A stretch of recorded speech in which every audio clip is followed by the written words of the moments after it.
Flight வந்து London வரைக்கும் போகணும் அப்படிங்கிறதுனால ஃபியூவல் டேங்க் வந்து ஃபில் பண்ணியிருந்தாங்க, ரொம்ப ஃபில் பண்ணியிருந்தாங்க அப்படிங்கிற ஒரு விஷயமும் இருக்குது. ஸோ எவ்வளோ யூஸ்வலாக ஃபில் பண்ணுவாங்க, இல்லை ஃபியூவல் டேங்க் ஃபுல்லாக ஃபில் பண்ணது தான் இதுக்கான ரீசனா அப்படி எடுத்துக்கணுமா, இல்லை வேறு ஏதாவது ரீசன்ஸ் இருக்குமா சார்? இல்ல அப்படி இல்ல. அதாவது ஒரு ஃபிளைட்டோட அந்த அந்த ஜேர்னி ஹவர்ஸை கணக்கிட்டு தான் அவங்க வந்து தேவையான எரிபொருளை வந்து நிரப்புவாங்க. அதிகமாலாம் நிரப்ப முடியாது. ஒரு ஒரு ஒரு ஃபிளைட்டோட டோட்டலா அதோட இந்த பேலோடுன்னு சொல்லக்கூடிய பேசஞ்சரோட லோடு, அப்புறம் இந்த ஃபியூலோட லோடு, இதெல்லாம் கணக்கிட்டு தான் அவங்க வந்து அந்த ஃபிளைங் ஹவர்ஸை கணக்கிட்டு தான் இந்த மாதிரியான விஷயங்கள் எல்லாம் பண்ணுவாங்க. ஸோ ஒரு எமர்ஜென்சி வந்துச்சு அப்படின்னா ஃபியூல் டேங்கை ஓப்பன் பண்ணி அந்த ஃபியூலை வந்து இந்த வெளியேற்றுறதுக்கான ஃபெசிலிட்டி எல்லாம் கூட ஃப்ளைட்ல இருக்கு. ஸோ அந்த மாதிரியான இதுதான் வந்து பண்ணி வச்சிருப்பாங்க. ஸோ அதனால வந்து ஃபியூல் முழுக்க நிரப்புனது தான் இதுக்கான காரணம் அப்படின்னால நம்ம சொல்ல முடியாது. இப்போ இங்க அகமதாபாத்ல இருந்து நான் ஸ்டாப்பா அது லண்டன் போற ஒரு ஃபிளைட்டா இருந்தது அப்படின்னா அதுக்கு பறக்கிறதுக்கான எரிபொருள் என்ன அப்படிங்கிறது, தேவையான எரிபொருள் நம்ம நிரப்பினா தானே பறக்க முடியும். எரிபொருள் இல்லை அப்படின்னா நம்ம பறக்க முடியாது. அதனால அதுக்கு என்ன தேவையோ அது அந்த எரிபொருளை தான் அவங்க கரெக்டா நிரப்பியிருப்பாங்க. ஸோ அது வந்து அதிகமா நிரப்புறதுக்கோ இல்ல வேற ஏதாவது ஒரு விஷயம் பண்றதுக்கோ வந்து வாய்ப்புகள் வந்து குறைவு தான். சார், இந்த போயிங்கோட ஃப்ளைட் வந்து கிராஷ் ஆகுறது இது ஃபர்ஸ்ட் டைம் கிடையாது. ஃப்ரீக்வெண்ட்டாக இல்லைனாலுமே நிறைய விபத்துகள் போயிங்கோட விமானங்கள் வந்து சிக்கியிருக்கு. அப்படி இருக்கிறப்ப இதை எப்படி எடுத்துக்கணும், எங்கே குறைபாடு இருக்குன்னு நம்ம புரிஞ்சுக்க வேண்டியிருக்கு. டெக்னிக்கல் எரர் நடக்கும்போது நாம வந்து எதையும் சொல்ல முடியாது. நம்ம என்னன்னா ஒரு ஃபிளைட் வந்து டேக் ஆஃப் ஆகிறதுக்கு முன்னாடி அதோட நிபுணர்கள் வந்து நிறைய பேர் வந்து அதை வந்து சோதனை பண்ணுவாங்க, டிஐ பண்ணுவாங்க, டெய்லி இன்ஸ்பெக்ஷன் அப்படின்னு சொல்லி. ஸோ அந்த இன்ஸ்பெக்ட் பண்றதுல என்னெல்லாம் எலக்ட்ரிக்கல் காம்பவுண்ட்ஸ் இருக்குதோ அதெல்லாம் அந்த எலக்ட்ரிக்கல்ல யாரெல்லாம் நிபுணத்துவம் பெற்றிருக்காங்களோ அவங்க வந்து அந்த ஒரு டீம் வந்து அதை வந்து பார்ப்பாங்க. என்ஜின் சம்பந்தப்பட்ட நிபுணர்கள், அதாவது ஃபிளைட் என்ஜினியர்ஸ், அந்த பொறியாளர்கள் வந்து என்ஜின் சம்பந்தப்பட்ட பொறியாளர்கள் வந்து அதுல ஏதாவது லீக்கேஜஸ் இருக்கா, கிராக் இருக்கா அப்படிங்கறது வந்து பார்ப்பாங்க. ஏர் ஃப்ரேம் அப்படிங்கிற அந்த விமானத்தோட அமைப்பு, ஸ்ட்ரக்சர், அதை வந்து கணிக்கிறதுக்கு அதுக்கு தனி ஒரு நிபுணர்கள் இருக்காங்க, நிபுணர்கள் குழு இருக்கும். ஸோ இந்த மாதிரி நிறைய குழுக்கள் வந்து ஒவ்வொருத்தரும் ஒவ்வொரு பார்ட்டும் வந்து சோதனை செஞ்சதுக்கு அப்புறம் தான் ஒரு ஃபிளைட் வந்து ஒரு பிளைனுக்கே வந்து அவங்க வந்து ஓகே பண்ணுவாங்க. ஸோ அந்த மாதிரி நிபுணர்கள் வந்து எல்லாம் சோதனை செஞ்சதுக்கு அப்புறம் இந்த விமானம் வந்து பறக்கிறதுக்கு தகுதியானது அப்படிங்கிற அவங்க ஒரு சர்டிஃபை பண்ணினதுக்கு அப்புறம் தான் விமானி அதுக்கப்புறம் வருவாரு. அவர் மேலோட்டமா எங்கேயாவது லீக்கேஜஸ் இருக்கா இல்ல அந்த மாதிரியான இல்ல கிராக்ஸ் இருக்கா அப்படிங்கறத அவர் தொட்டு பார்த்து அவர் பார்த்துட்டு அதுக்கப்புறம் ஃபிளைங்க்கு போகும். இதுதான் வந்து ஒரு ஃபிளைங் ஒரு வாடிக்கையான விஷயம். இதுல வந்து டெக்னிக்கல் எரர் வந்து அதாவது இட்ஸ் மெஷின், ஒரு ஃபிளைங் மெஷின். ஸோ அந்த மெஷின் வந்து எப்ப வேணாலும் கெடுறதுக்கு வந்து சாத்தியக்கூறுகள் இருக்கு. இப்போ ஒரு பறக்கிறதுக்கு முன்னாடி அவங்க இன்ஸ்பெக்ஷன் பண்ணும்போது அந்த ஃபியூல் வரக்கூடிய அந்த பைப் லைன் நல்லா இருக்குது, ஆனா பறக்கும் போது அது ப்ரெஷர்னால ஏதோ ஒரு கிராக் ஆகுது அப்படின்னா அது இவங்க ஒன்றும் பண்ண முடியாது. ஸோ அந்த டைம்ல அது வந்து கிராக் ஆகுது அப்படிங்கிறது அது வந்து யாருமே எதுவும் பண்ண முடியாது. ஸோ அந்த மாதிரி டெக்னிக்கல் எரர் எல்லாம் இருக்கும்போது நம்ம தொடர்ந்து இந்த இது நடந்துகிட்டு இருக்கு, போயிங் விமானத்துல தான் இது நடந்துட்டு இருக்கு அப்படிங்கறதெல்லாம் நம்ம பார்க்க முடியாது. ஏன்னா நிபுணர்கள் வந்து அதை வந்து சோதனை செய்யாம அது வந்து பறக்கிறதுக்கு தகுதியான விமானம்னு அவங்க சர்டிஃபை சான்றிதழ் கொடுக்காம எந்த விமானமுமே பறக்க முடியாது.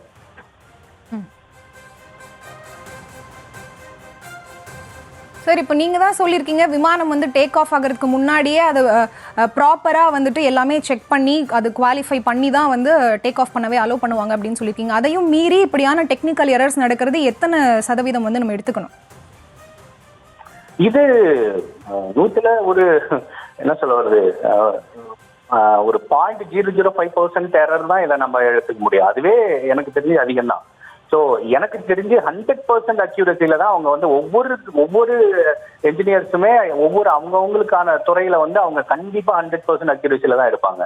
ஸோ அதையெல்லாம் தாண்டி ஏதாவது ஒன்று நடக்குது அப்படிங்கிறது அது கண்டிப்பா நம்ம கையில எதுவுமே கிடையாது.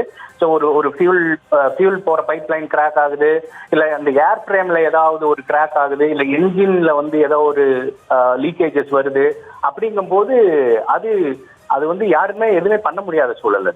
அது இட்ஸ் பேசிக்கலி அது ஒரு என்ஜின், ஒரு மெஷின். ஒரு எந்திரம், ஒரு பறக்கக்கூடிய ஒரு எந்திரம். அது எந்திரம் வந்து பழுதடைகிறதுக்கு எப்ப வேணாலும் அது நடக்கும். நம்ம இங்க தொழிற்சாலையிலேயே எவ்வளவுதான் நம்ம அந்த ப்ராப்பரா எல்லா கிரீஸ் எண்ணெய் எல்லாத்தையும் போட்டு ஒரு என்ஜினை நம்ம இது பண்ணாலும் அதுல சில இடர்பாடுகள் வரத்தானே செய்யுது. அந்த மாதிரி தான் அதுலயுமே. ஸோ அப்படிதான் நம்ம வந்து அதை பார்க்கணும். என்னதான் நம்ம வந்து ஒரு எந்திரத்தை வந்து முறையா நம்ம வந்து பராமரிச்சுட்டு வந்தாலும் அதுக்குள்ள அந்த அந்த சூழல்ல அதுக்குள்ள என்ன நடக்குது அப்படிங்கறது வந்து யாராலையும் கணிக்க முடியாது. சார், பொதுவாகவே வந்துட்டு ஒரு விமானம் எத்தனை வருடங்களுக்கு இயங்கலாம்? இந்த விபத்திற்கு உள்ளாயிருக்கக்கூடிய இந்த ஏர் இண்டியாவோட 171 விமானம் எவ்வளோ இயர்ஸ் ஓல்டு அப்படிங்கிறது பற்றி தெரியுமா சார்? இல்ல, அந்த அது ஹவு மெனி இயர்ஸ் ஓல்டு அப்படிங்கிற டீடைல் எனக்கு தெரியாது. ஆனா ஒரு விமானம் வந்து அதோட ஏர் ஃப்ரேம், அதோட என்ஜின் இதெல்லாம் பறக்கிறதுக்கு தகுதியா இல்லையா அப்படிங்கிறது கீழே இருக்கக்கூடிய நிபுணர்கள் தான் முடிவு பண்ணுவாங்க. ஸோ இது எத்தனை வருஷம் ஆனதுன்னு எல்லாம் சொல்ல முடியாது. உதாரணத்துக்கு இப்ப இந்திய விமானப்படையில நான் பணியாற்றின விமானப்படையில MiG-21 ரக விமானங்கள் எல்லாம் எடுத்துக்கிட்டோம் அப்படின்னா அது 40 வருடங்களுக்கு முந்தைய தயாரிக்கப்பட்ட விமானம். அதெல்லாம் இன்னும் கூட பறந்துகிட்டு இருக்கு. ஓகேங்களா? ஸோ அதனால வந்து இது இப்படி இத்தனை ஆண்டு காலம் தான் இதை வந்து பறக்க வைக்க முடியும் அப்படின்னு எல்லாம் ஒன்றும் கிடையாது. அது முறையான பராமரிப்பு இருக்குது, என்ஜின் நல்லா இருக்குது, ஏர் ஃப்ரேம் அதோட ஸ்ட்ரக்சர் நல்லா இருக்குது. அப்படிங்கும் போது கண்டிப்பா அது பிளைனுக்கு வந்து தகுதி அப்படின்னு நிபுணர்கள் சொன்னாங்க அப்படின்னா அந்த அந்த ஃபிளைட் கண்டிப்பா பறக்கும். சார், இன்னும் நமக்கு பிளாக் பாக்ஸ் கிடைக்கல அப்படின்னு சொல்லியிருக்கீங்க. இன்கேஸ் அது கிடைக்கிற பட்சத்தில் என்னென்ன ஃபர்தர் அப்டேட்ஸ் நமக்கு கிடைக்க வாய்ப்பு இருக்கு? அதுதான் அவங்க கடைசியா வந்து அவங்க யார் கூட எல்லாம் பைலட் வந்து தொடர்பு கொள்றதுக்கு முயற்சி பண்ணாங்க, ஏர் டிராபிக் கண்ட்ரோலருக்கு ட்ரை பண்ணாங்களா, இல்ல பக்கத்துல இருக்கிற வேற ஏதாவது ஒரு விமானத்துக்கூட இது வந்து ட்ரை பண்ணாங்களா, இல்ல உள்ளுக்குள்ள வேற ஏதாவது ஒரு தீய சக்திகள் இருந்து அவங்களுக்குள்ள ஏதாவது ஒரு விஷயம் உள்ளுக்குள்ள நடந்த கலந்துரையாடல் இருக்குதா அப்படிங்கறதெல்லாம் அது நம்ம கையில கிடைச்சதுக்கு அப்புறம் தான் தெரியும். சார், இப்போ கட்டுப்பாட்டு அறையிலேருந்து நம்மளோட நியூஸில் போட்டிருக்கோம், நியூஸ் தமிழ் செய்திகளில் நம்ம போட்டிருக்கோம், கட்டுப்பாட்டு அறையிலேருந்து மேடே கால் பண்ணாங்க, ஆனால் விமானி தான் பிக் பண்ணல அப்படின்னு சொல்கிறாங்க. ஆனால் நீங்கள் சொல்லியிருந்தீங்க விமானம் டேக் ஆஃப் ஆகும்போதே கண்ட்ரோல் ஏர் டிராஃபிக் கண்ட்ரோலோட விமானி வந்து காண்டாக்டில் தான் இருப்பாங்க, லைனில் தான் இருப்பாங்கன்னு சொன்னீங்க. ஆனால் நம்ம நியூஸில் போட்டது என்ன அப்படின்னா கண்ட்ரோல் ஆஃபீஸ்லேருந்து கால் பண்ணப்போ அது வந்து லைன் வந்து கனெக்ட் ஆகலை அப்படின்னு சொல்லியிருக்காங்க. அது நம்ம உறுதிட்டு சொல்ல முடியாதுல்ல. இப்போ அது எப்படி அந்த தகவலை நம்ம எப்படி உறுதியா சொல்ல முடியும்? அது வந்து நமக்கு வந்து பிளாக் பாக்ஸ் கிடைச்சதுக்கு அப்புறம் தான் வந்து இவங்க கால் பண்ணாங்க, இவங்க செக் பண்ணல, உள்ளுக்குள்ள வேற என்ன நடந்தது அப்படிங்கறதெல்லாம் நம்ம வந்து உறுதிட்டெல்லாம் சொல்லவே முடியாது. இதெல்லாம் நம்ம யூகமா வேணா நம்ம வந்து சொல்லிக்கலாம். இவங்க வந்து பண்ணாங்க, அவங்க பிக்கப் பண்ணிக்கல அப்படிங்கிற ஒரு யூகமா இருக்கலாம்.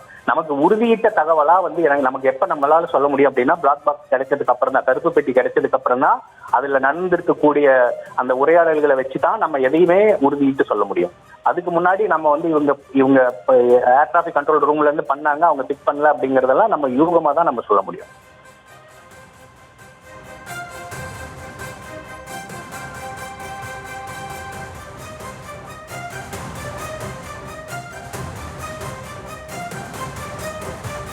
சார், இப்போ இந்த ஃப்ளைட் கிராஷ் பத்தின அஃபிஷியலான தகவல்கள்லாம் எப்போ கிடைக்கும்னு எதிர்பார்க்கலாம் சார்? அஃபிஷியலான தகவல்கள்னா அதுக்கு நிறைய எஸ்ஓபி இருக்கு.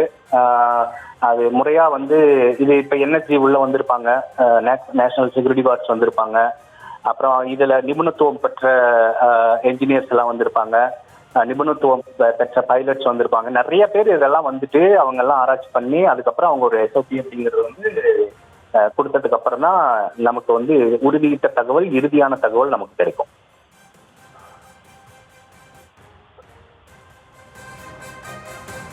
சார், இணைப்பில் வந்து உங்களோட கருத்துக்களை பகிர்ந்தமைக்கு நன்றி சார்.